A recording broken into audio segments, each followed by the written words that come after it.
The Most Dangerous Game by Richard Connell. Off there to the right somewhere is a large island, said Whitney.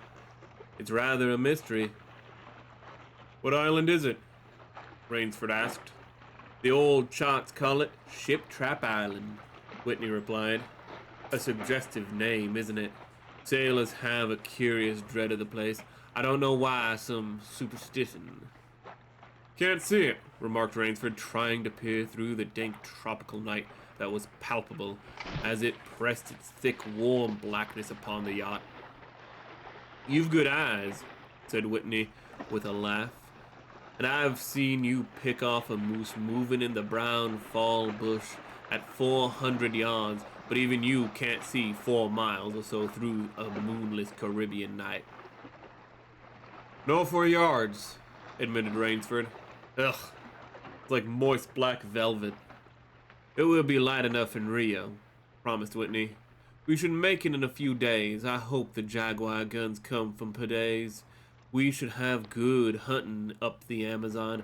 Great sport hunting. The best sport in the world, agreed Rainsford. For the hunter, amended Whitney, not for the Jaguar. Don't talk rot, Whitney, said Rainsford. You're a big game hunter, not a philosopher. Who cares how the Jaguar feels? Perhaps the Jaguar does, observed Whitney. Bah, they've no understanding.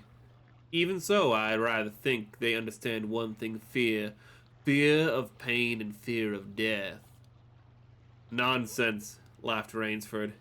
This hot weather is making you soft, Whitney.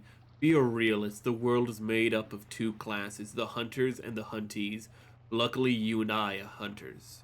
Do you think we've passed the island yet? I can't tell in the dark.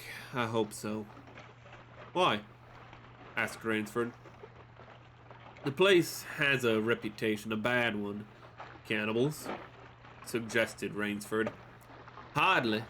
Even cannibals wouldn't live in such a god-forsaken place. But it's gotten into sailor lore somehow. Didn't you notice the crew's nerves seemed a bit jumpy today?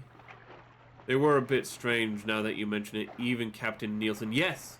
Even that tough-minded old Swede, who'd go up to the devil himself and ask him for a light.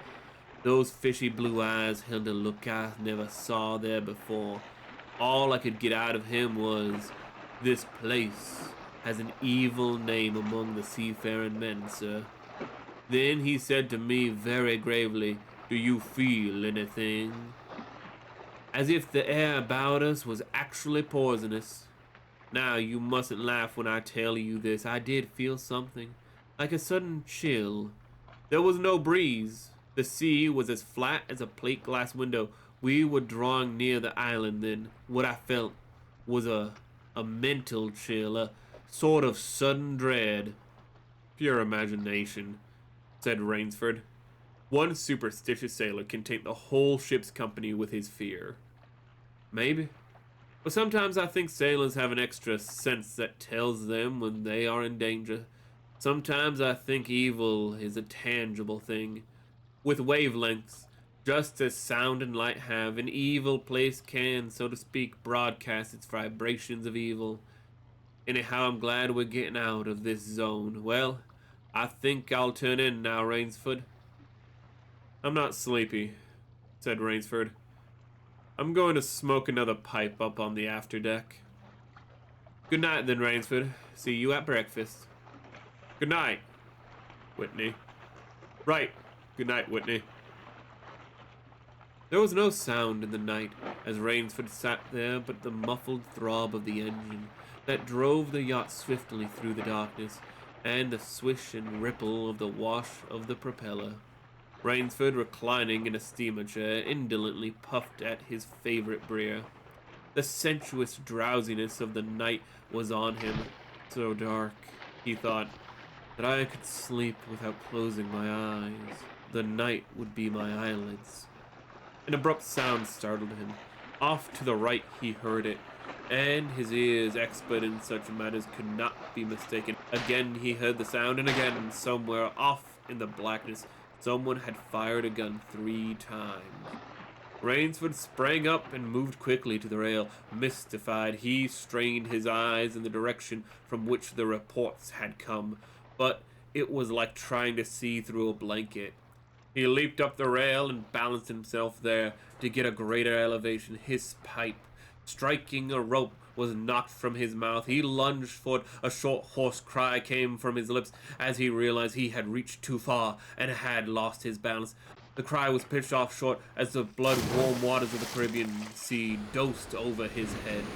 He struggled up to the surface and tried to cry out, but the wash from the speeding yacht slapped him in the face, and the salt water in his mouth made him gag and struggle. Desperately, he struck out with a strong strokes after the receding lights of the yacht, but he stopped before he had swum 50 feet. A certain cool-headedness had come to him. It was not the first time he had been in a tight place. There was a chance his cries could be heard by some aboard the yacht, but the chance was slender and growing more slender as the yacht raced on. He wrestled himself out of his clothes and shouted with all his power. The lights of the yacht became faint and ever-vanishing fireflies. Then they were blotted out entirely by the night. Rainsford remembered the shots. They had come from the right, and doggedly he swam in that direction, swimming with slow, deliberate strokes, conserving his strength. For a seemingly endless time, he fought the sea. He began to count his strokes. He could do possibly 100 more, and then Rainsford heard a sound. It came out of the darkness, a high, screaming sound, the sound of an animal in an extremity of anguish and terror. He did not recognize the animal that made the sound. He did not want to try.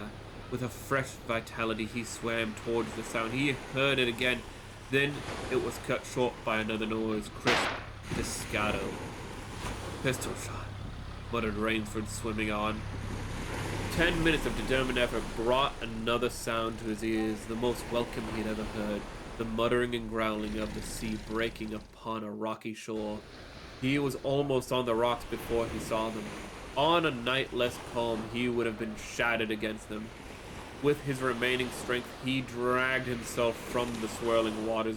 Jagged crags appeared to jut up into the opaqueness. He forced himself upward, hand over hand, grasping his hands raw. He reached a flat place at the top. Dense jungle came down to the very edge of the cliffs. What perils that tangle of trees and underbrush might hold for him did not concern Rainsford just then. All he knew was that he was safe from his enemy, the sea, and that utter weariness was on him. He flung himself down at the jungle edge and tumbled headlong into the deepest sleep of his life. When he opened his eyes, he knew from the position of the sun that it was late in the afternoon. Sleep had given him a new vigor. A sharp hunger was picking at him. He looked about him almost cheerfully. Where there are pistol shots, there are men.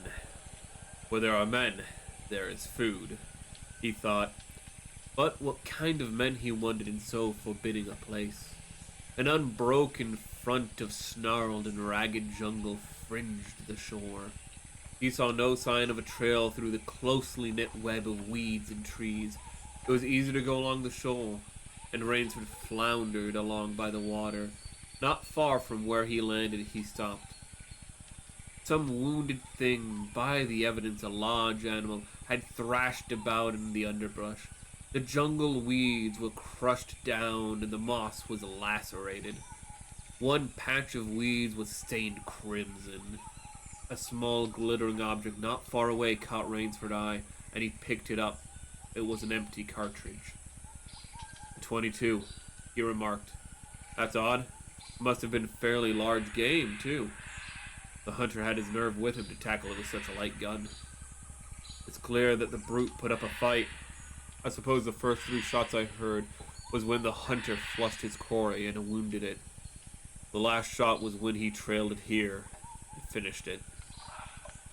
He examined the ground closely and found what he had hoped to find, the print of hunting boots. They pointed along the cliff in the direction he had been going. Eagerly he hurried along, now slipping on a rotten log or loose stone, but making headway. Night was beginning to settle down on the island. Bleak darkness was blacking out the sea and jungle when Rainsford sighted the lights. He came upon them as he turned a crook in the coastline, and his first thought was that he had come upon a village, for there were many lights. But as he forged along, to his great astonishment, that all the lights were in one enormous building, a lofty structure with pointed towers plunging upwards into the gloom. His eyes made out of shadowy outlines of a palatial chateau. It was set on the high bluff, and on three sides of its cliffs dived down to where the sea licked greedy lips in the shadows. Mirage, thought Rainsford, but it was no mirage he found when he opened the tall spike iron gate. The stone steps were real enough. The massive door with a leering gargoyle for a knocker was real enough. Yet above it all hung an air of unreality. He lifted the knocker, and it creaked up stiffly, as if it had never before been used. He let it fall, and it startled him with its booming loudness. He thought he heard steps within.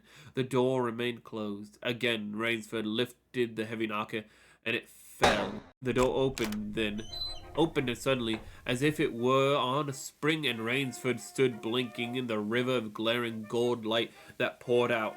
The first thing Rainsford's eyes discerned was the largest man Rainsford had ever seen, a gigantic creature, solidly made and black-bearded to the waist. With his hand, the man held a long-barreled revolver, and he was pointing it straight at Rainsford's heart. Out of the snarl of beard, two small eyes regarded Rainsford. "Don't be alarmed," said Rainsford with a smile which he hoped was disarming. "I'm no robber. I fell off a yacht. My name is Sanger Rainsford of New York City." The menacing look in the eyes did not change, the revolver pointing as rigidly as if the giant were a statue. He gave no sign that he understood Rainsford's words, or that he had even heard them. He was dressed in uniform, a black uniform trimmed with gray ashcrem. "I'm Sanger Rainsford of New York," Rainsford began again. "I fell off a yacht. I'm hungry." The man's only answer was to raise with his thumb the hammer of his revolver. Then Rainsford saw the man's free hand go to his forehead in a military salute, and he saw him click his heels together and stand at attention. Another man was coming down the broad marble steps, an erect, slender man in evening clothes. He advanced to Rainsford and held out his hand. In a cultivated voice, marked by a slight accent that gave it added precision and deliberateness, he said, "It is a very great pleasure and honor to welcome Mr. Sanger Rainsford, the celebrated hunter, to my home." Automatically, Rainsford shook the man's hand. "I've read your book about hunting snow leopards in Tibet, you see," explained the man. "I am General Zoroff." Rainsford's first impression was that the man was singularly handsome. His second was that there was an original, almost bizarre quality about the general's face. He was a tall man past middle age, for his hair was a vivid white. But his thick eyebrows and pointed military mustache were as black as the night from which Rainsford had come. His eyes, too, were black and very bright. He had high cheekbones, a sharp-cut nose, a spare, dark face.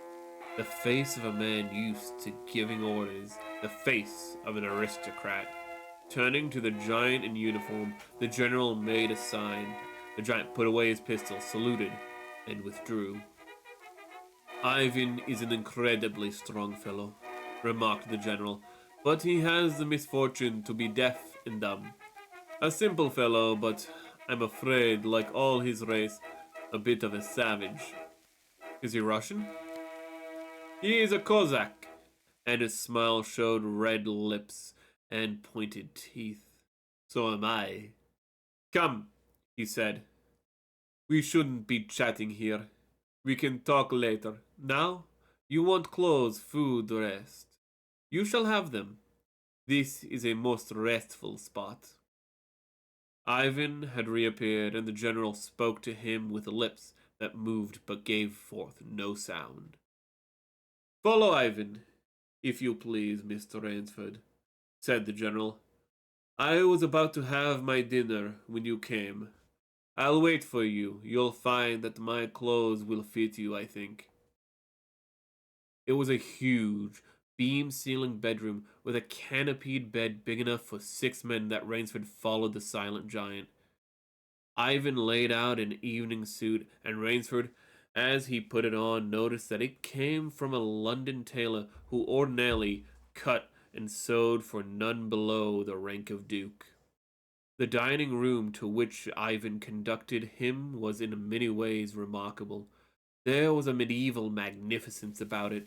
It suggested a baronial hall of feudal times, with its oaken panels, its high ceiling, its vast refectory tables where 2 score men could sit down to eat. About the hall there were mounted heads of many animals: lions, tigers, elephants, moose, bears, larger or more perfect specimens Rainsford had never seen. At the great table the general was sitting alone. You'll have a cocktail, Mr. Rainsford? He suggested. The cocktail was surprisingly good, and Rainsford noted the table appointments were of the finest. The linen, the crystal, the silver, the china. They were eating borscht, the rich red soup with whipped cream so dear to Russian palates. Half apologetically, General Zaroff said, "We do our best to preserve the amenities of civilization here. Please forgive any lapses. We are well off the beaten track, you know. Do you think the champagne has suffered from its long ocean trip?" "Not in the least," declared Rainford. He was finding the general a most thoughtful and affable host, a true cosmopolite. But there was one small trait of the general's that made Rainsford uncomfortable, and when he looked up from his plate, he found the general studying him, appraising him narrowly. "Perhaps," said the general, "you were surprised that I recognized your name. You see, I read all books of hunting published in English, French, and Russian. I have but one passion in my life, Mr. Rainsford, and it is the hunt." "You have some wonderful heads here," said Rainsford, as he ate a particularly well-cooked filet mignon. "That Cape buffalo is the largest I've ever seen." "Ah, that fellow. Yes, he was a monster." "Did he charge you?" "Hurled me against a tree," said the general, "fractured my skull, but I got the brute." "I've always thought," said Rainsford, "that the Cape buffalo is the most dangerous of all big game." For a moment the general did not reply. He was smiling his curious red-lipped smile. Then he said slowly, "No, you are wrong. The Cape buffalo is not the most dangerous game." He sipped his wine. "Here in my preserve on this island," he said in the same slow tone, "I hunt the most dangerous game." Rainsford expressed his surprise. "Is there big game on this island?" The general nodded. "The biggest." "Really?" "Oh, it isn't here naturally, of course. I have to stock the island." "What have you imported, General?" Rainsford asked. "Tigers?" The general smiled. "No," he said. "Hunting tigers ceased to interest me some years ago. I exhausted their possibilities, you see. No thrill left in tigers, no real danger. I live for danger, Mr. Rainsford." The general took from his pocket a gold cigarette case and offered his guest a long black cigarette with a silver tip. It was perfumed and gave off a smell like incense. "We will have some capital hunting, you and I," said the general. "I shall be most glad to have your society." "But what game?" began Rainsford.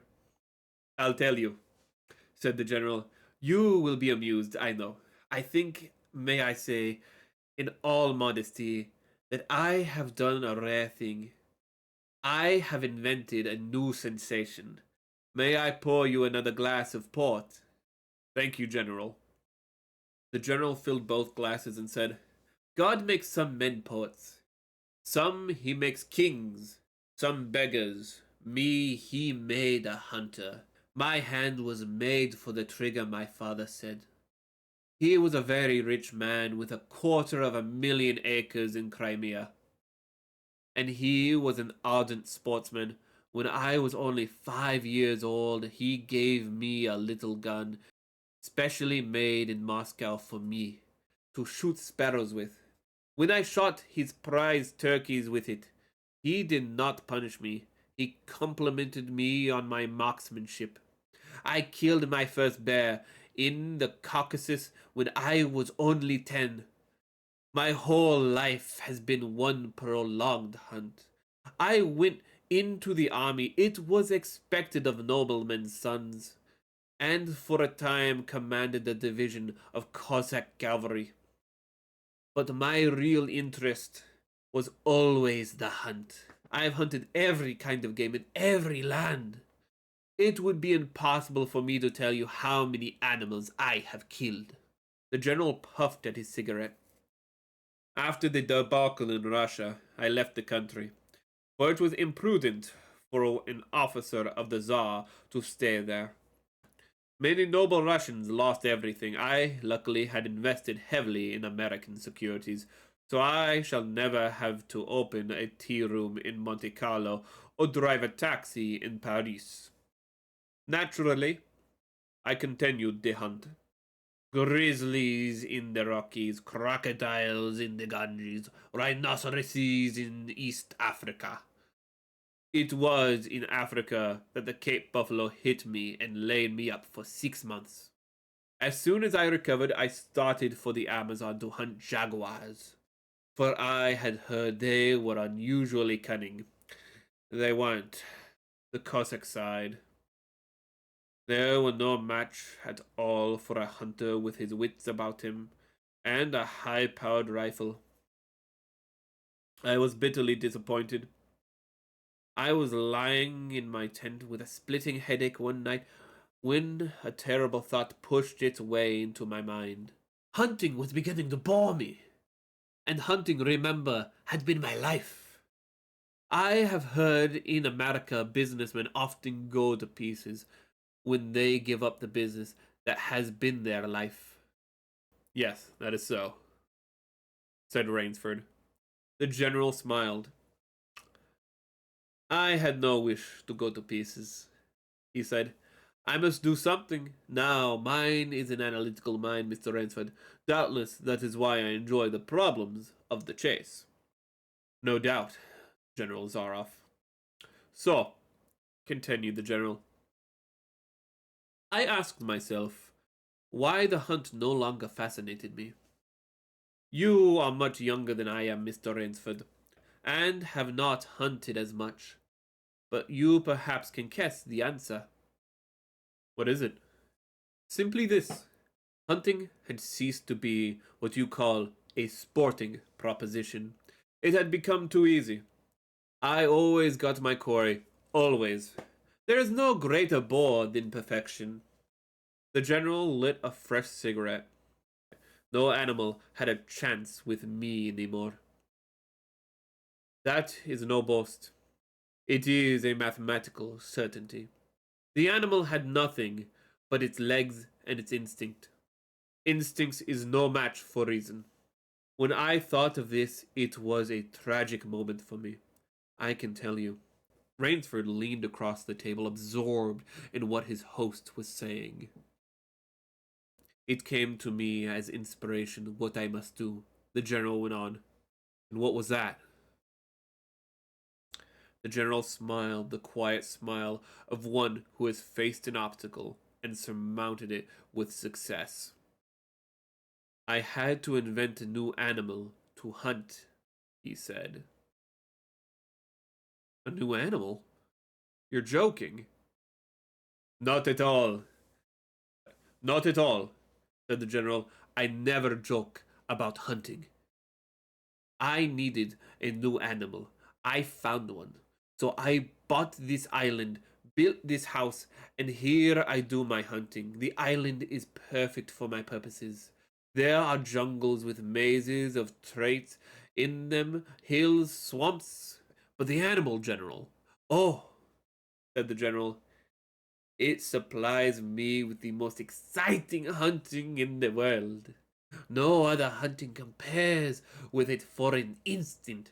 Every day I hunt, and never grow bored now, for I have a quarry with which I can match my wits.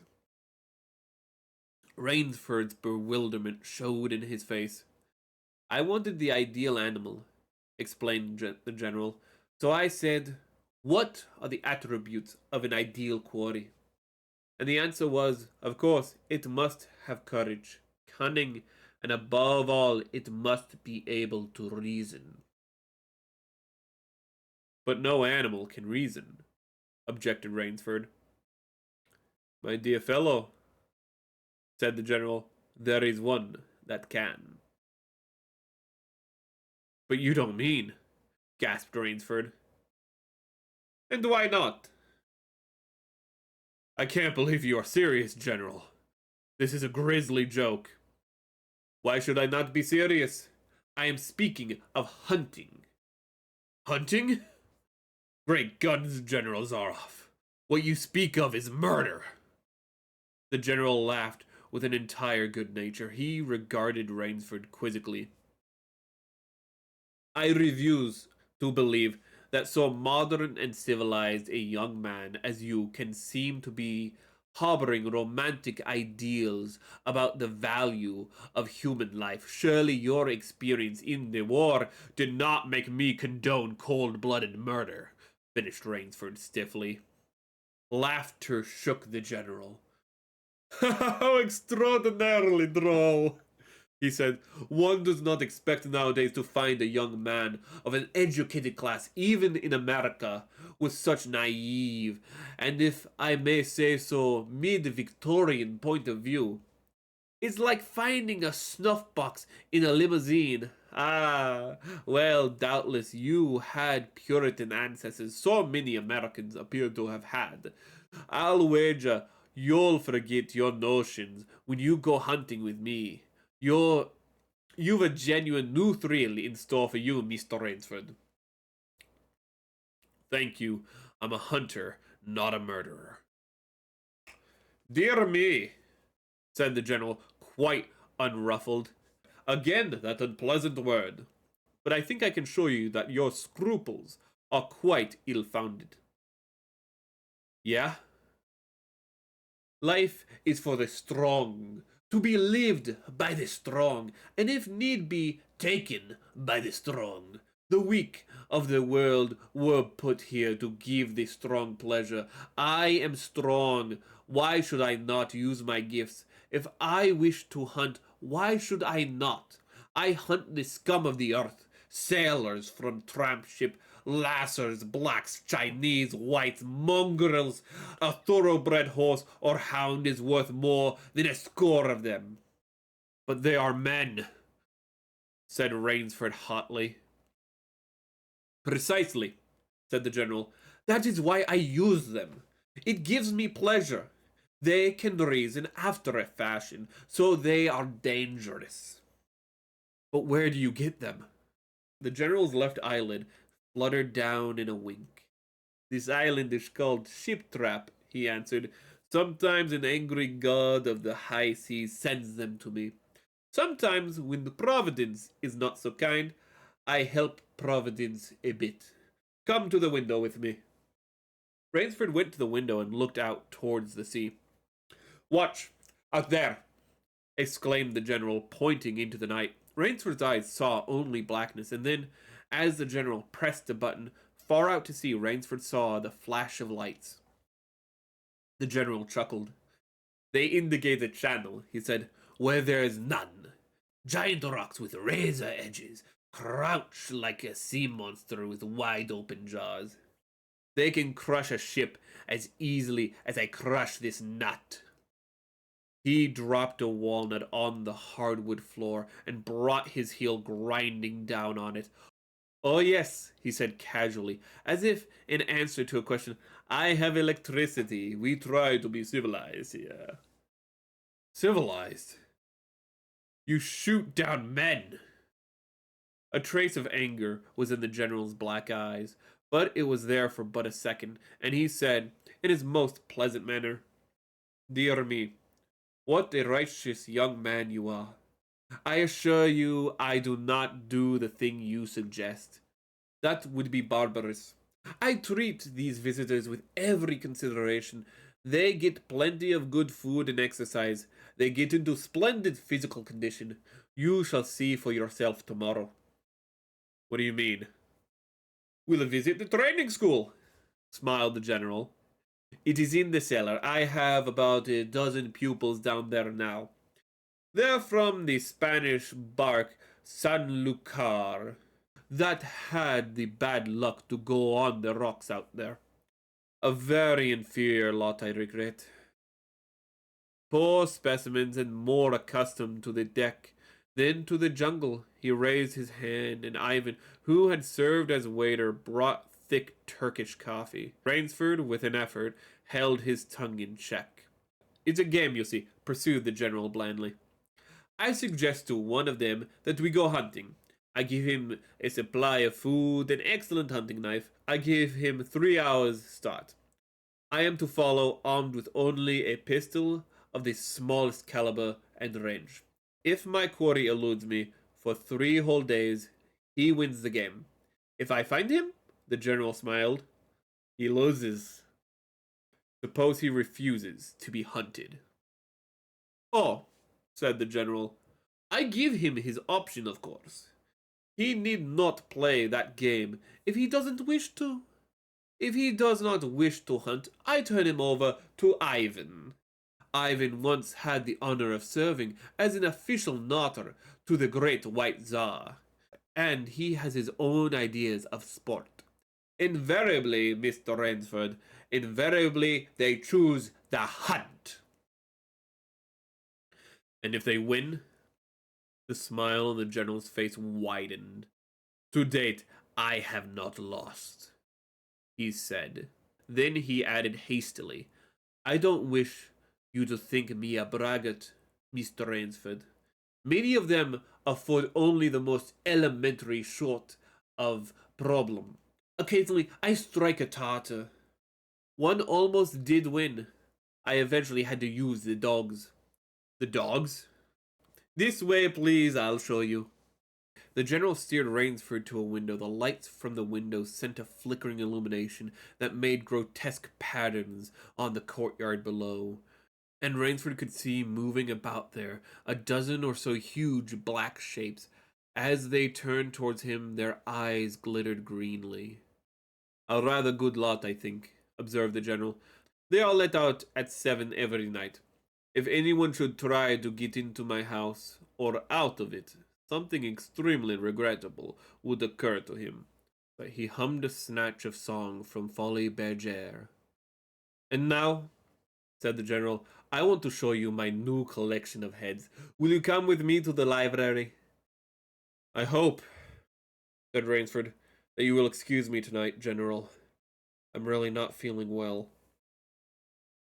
"Ah, indeed?" the general inquired solicitously.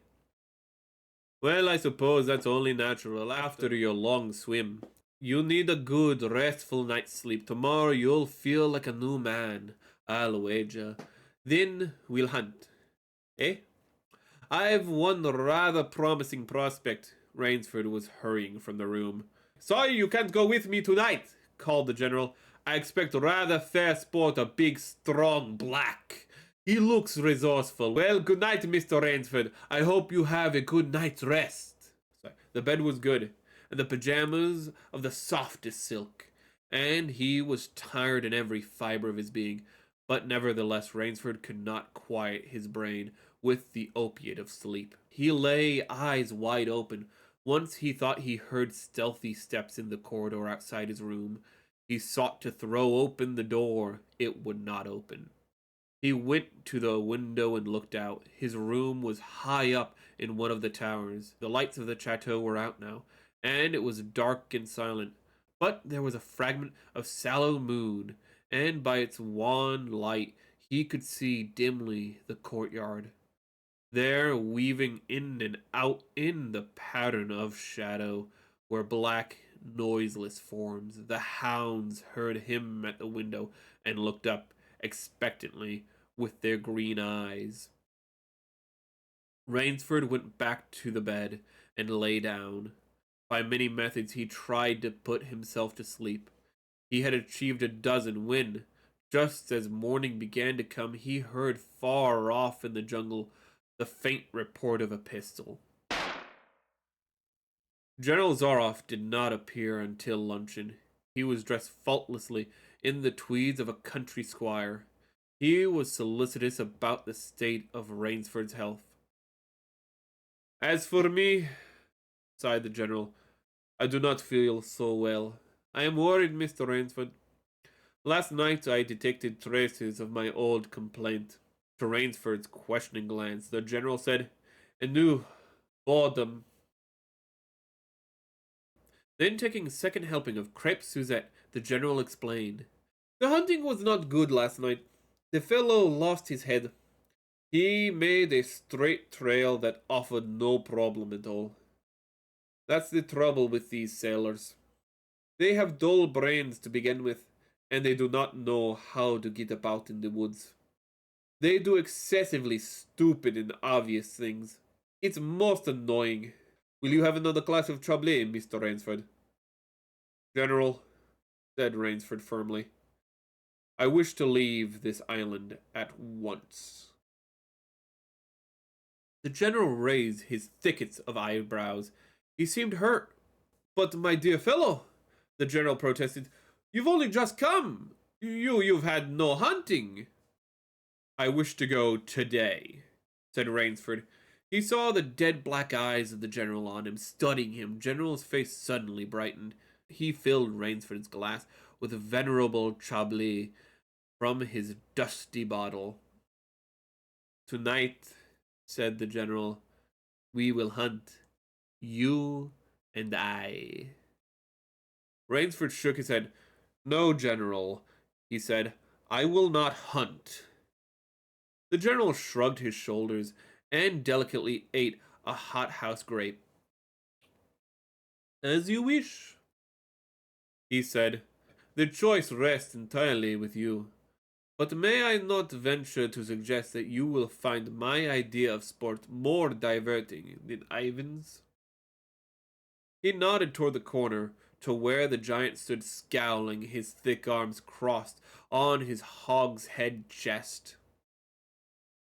"You don't mean?" cried Rainsford. "My dear fellow," said the general, "have I not told you I always mean what I say about hunting? This really is an inspiration. I drink to a foeman worthy of my steel. At last!" The general raised his glass, but Rainsford sat staring at him. "You'll find this game worth playing," the general said enthusiastically. "Your brain against mine. Your woodcraft against mine. Your strength and stamina against mine. Outdoor chess. And the stake is not without value, eh?"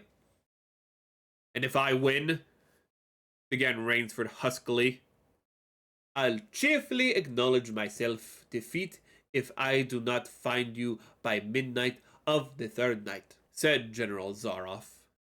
"My sloop will place you on the mainland near town." The general read what Rainsford was thinking. "Oh, you can trust me," said the Cossack. "I give you my word as a gentleman and a sportsman. Of course, you in turn must agree to say nothing of your visit here." "I'll agree to nothing of the kind," said Rainsford. "Oh," said the general, "in that case, but why discuss that now? 3 days hence we can discuss it over a bottle of Veuve Clicquot, unless—" The general sipped his wine. Then a businesslike air animated him. "Ivan, he said to Rainsford. We'll supply you with hunting clothes, food, a knife. I suggest you wear moccasins. They leave a poorer trail. I suggest, too, that you avoid the big swamps in the southwest corner of the island. We call it Death Swamp. There's quicksand there. One foolish fellow tried it. The deplorable part of it was that Lazarus followed him. You can imagine my feelings, Mr. Rainsford. I loved Lazarus. He was the finest hound in my pack. Well, I must beg you to excuse me now. I always take a siesta after lunch. You'll hardly have time for a nap, I fear. You'll want to start, no doubt. I shall not follow you till dusk. Hunting at night is so much more exciting than by day, don't you think? Au revoir, Mr. Rainsford. Au revoir. General Zaroff, with a deep, courtly bow, strolled from the room. From another door came Ivan. Under one arm he carried khaki hunting clothes, a haversack of food, and a leather sheath containing a long-bladed knife. His right hand rested on a cocked revolver, thrust in the crimson sash about his waist. Rainsford had fought his way through the bush for 2 hours. I must keep my nerves. I must keep my nerves, he said through his tight teeth. He had not been entirely clear-headed when the chateau gate snapped shut behind him. His whole idea at first was to put distance between himself and General Zaroff, and to this end he plunged along, spurred on by the sharp powers of something very like panic. Now he had got a grip on himself, had stopped, and was taking stock of himself and the situation. He saw that straight flight was futile. Inevitably, it would bring him face to face with the sea. He was in a picture with a frame of water, and his operations clearly must take place within that frame.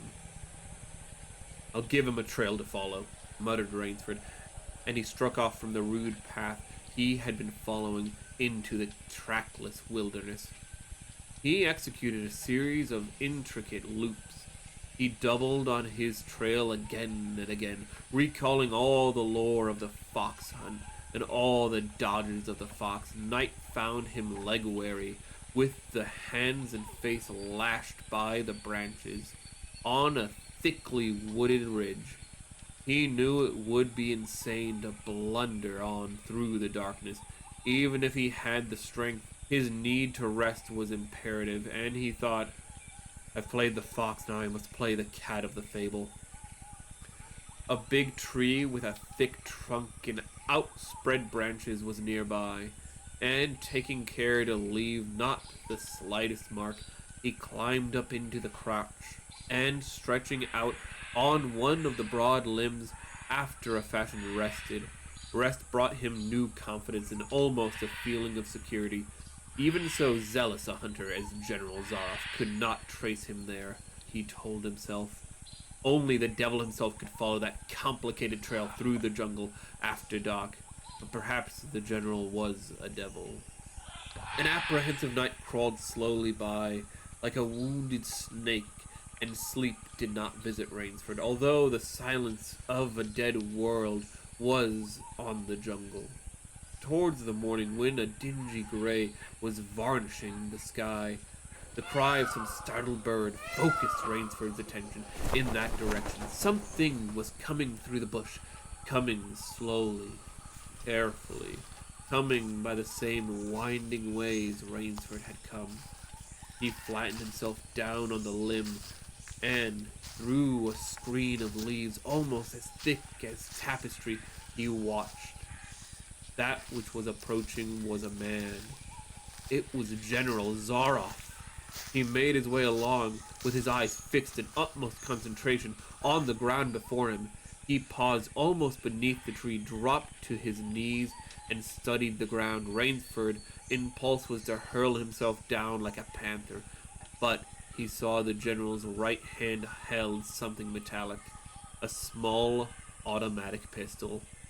The hunter shook his head several times, as if he were puzzled. Then he straightened up and took from his case one of his black cigarettes. Its pungent incense-like smoke floated up to Rainsford's nostrils. Rainsford held his breath. The general's eyes had left the ground and were traveling inch by inch up the tree.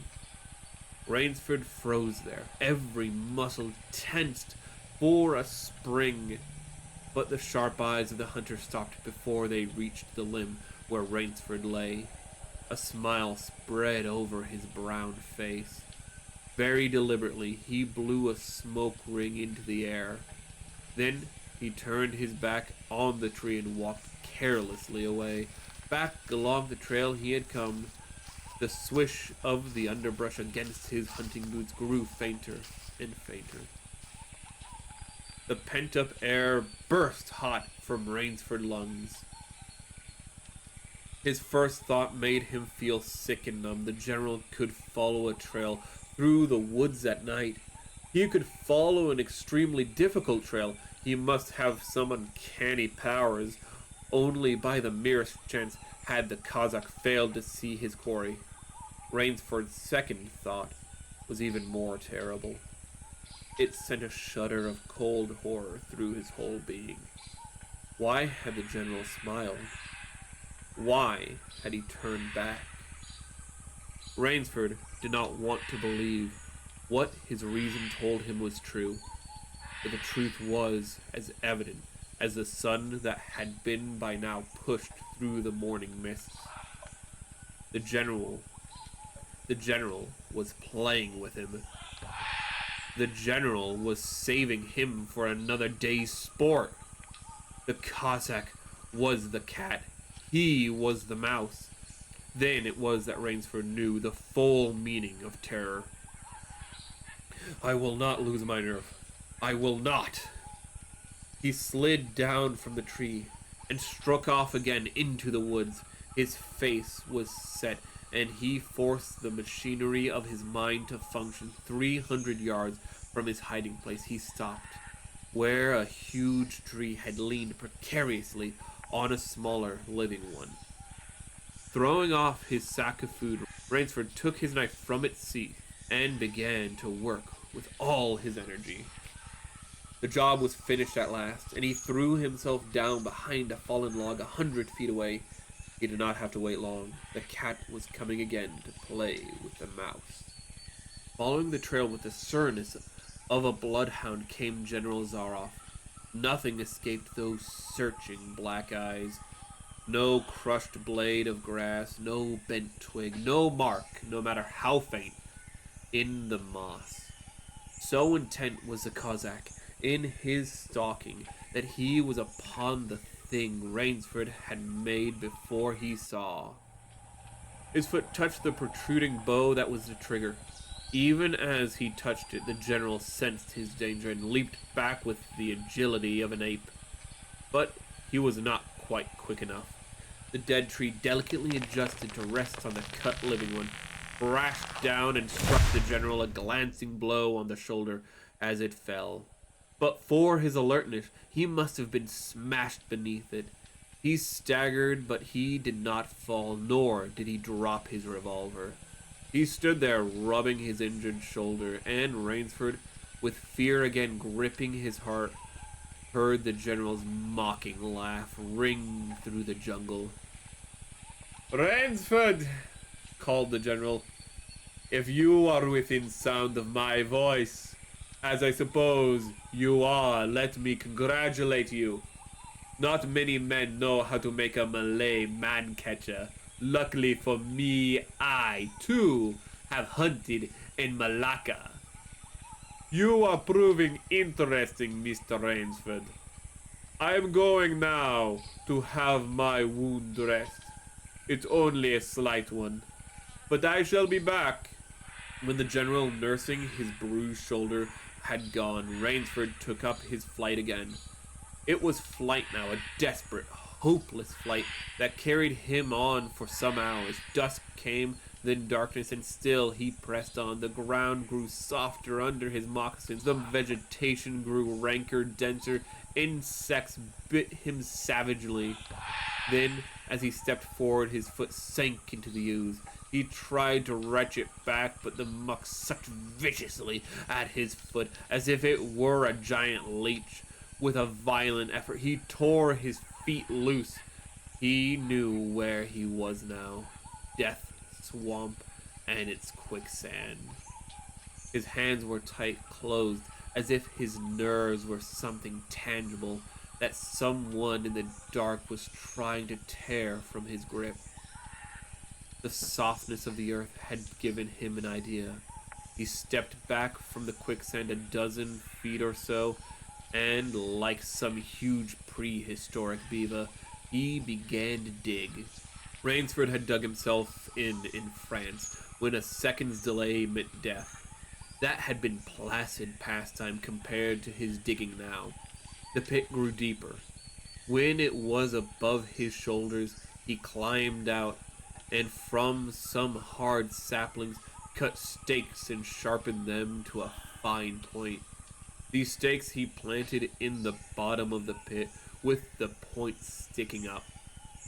With flying fingers he wove a rough carpet of weeds and branches, and with it he covered the mouth of the pit. Then, wet with sweat and aching with tiredness, he crouched behind the stump of a lightning-charred tree. He knew his pursuer was coming. He heard the padding sound of feet on the soft earth, and the night breeze brought him the perfume of the general's cigarette. It seemed to Rainsford that the general was coming with unusual swiftness. He was not feeling his way along, foot by foot. Rainsford, crouching there, could not see the general, nor could he see the pit. He lived a year in a minute. Then he felt an impulse to cry out loud with joy, for he heard the sharp crackle of the breaking branches as the cover of the pit gave way.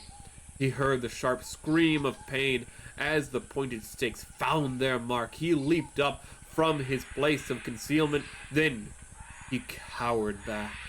3 feet from the pit, a man was standing with an electric torch in his hand. "You've done well, Rainsford," the voice of the general called. "Your Burmese tiger pit has claimed one of my best dogs. Again, you score. I think, Mr. Rainsford, I'll see what you can do against my whole pack. I'm going home for a rest now. Thank you for the most amusing evening." At daybreak, Rainsford, lying near the swamp, was awakened by the sound that made him know that he had new things to learn about fear. It was a distant sound, faint and wavering, but he knew it. It was the baying of a pack of hounds. Rainsford knew he could do one of two things. He could stay where he was and wait, but that was death. He could flee. That was postponing the inevitable. For a moment he stood there thinking. An idea that held a wild chance came to him, and, tightening his belt, he headed away from the swamp. The baying of the hounds drew nearer. Then still nearer, nearer, even nearer. On a ridge, Rainsford climbed a tree down a watercourse. Not a quarter of a mile away, he could see the bush moving, straining his eyes. He saw the lean figure of General Zaroff. Just ahead of him, Rainsford made out another figure whose wide shoulders surged through the tall jungle weeds. It was the giant Ivan, and he seemed pulled forward by some unseen force. Rainsford knew that Ivan must be holding the pack in leash. They would be on him any minute now. His mind worked frantically. He thought of a native trick he had learned in Uganda. He slid down the tree.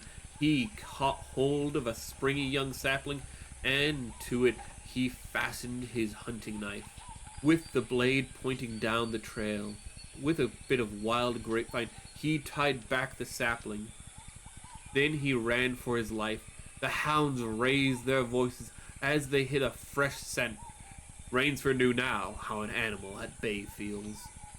He had to stop to get his breath. The baying of the hounds stopped abruptly, and Rainsford's heart stopped too. They must have reached the knife. He shinned excitedly up the tree and looked back. His pursuer had stopped. But the hope that was in Rainsford's brain when he climbed died. For he saw in the shallow valley that General Zaroff was still on his feet. But Ivan was not. The knife, driven by the recoil of the springy tree, had not wholly failed. Rainsford had hardly tumbled to the ground when the pack took up the cry again. "Nerve! Nerve! Nerve!" he panted as he dashed along. A blue gap showed between the trees dead ahead. Ever nearer drew the hounds. Rainsford forced himself on toward the gap. He reached it. It was the shore of the sea. Across a cove he could see the gloomy gray stone of the chateau. 20 feet below him, the sea rumbled and hissed. Rainsford hesitated. He heard the hounds. Then he leaped far out into the sea. When the general and his pack reached the place by the sea, the Cossack stopped. For some minutes, he stood regarding the blue-green expanse of water. He shrugged his shoulders. Then he sat down, took a drink of brandy from a silver flask, lit a cigarette, and hummed a bit from Madame Butterfly. General Zaroff had an exceedingly good dinner in his great panel-lined hall that evening. With it he had a bottle of Pol Roger and a half-bottle of Chambertin. 2 slight annoyances kept him from perfect enjoyment. One was a thought that it would be difficult to replace Ivan. The other was his quarry had escaped him. Of course, the American hadn't played the game. So thought the general as he tasted his after-dinner liquor. In his library he read to soothe himself from the works of Marcus Aurelius. At 10 he went up to his bedroom. He was deliciously tired, he said to himself as he locked himself in. There was a little moonlight, so before turning on his light, he went to the window and looked down at the courtyard. He could see the great hounds, and he called, "Better luck another time," to them. Then he switched on the light. A man who had been hiding in the curtains of the bed was standing there. "Rainsford!" screamed the general. "How in God's name did you get here?" "Swam," Rainsford said. "I found it quicker than walking through the jungle." The general sucked in his breath and smiled. "I congratulate you," he said. "You have won the game." Rainsford did not smile. "I am still a beast at bay," he said in a low, hoarse voice. "Get ready, General Zaroff." The general made one of his deepest bows. "I see," he said. "Splendid. One of us is to furnish a repast for the hounds. The other will sleep in this very excellent bed. On guard, Rainsford." He had never slept in a better bed, Rainsford decided.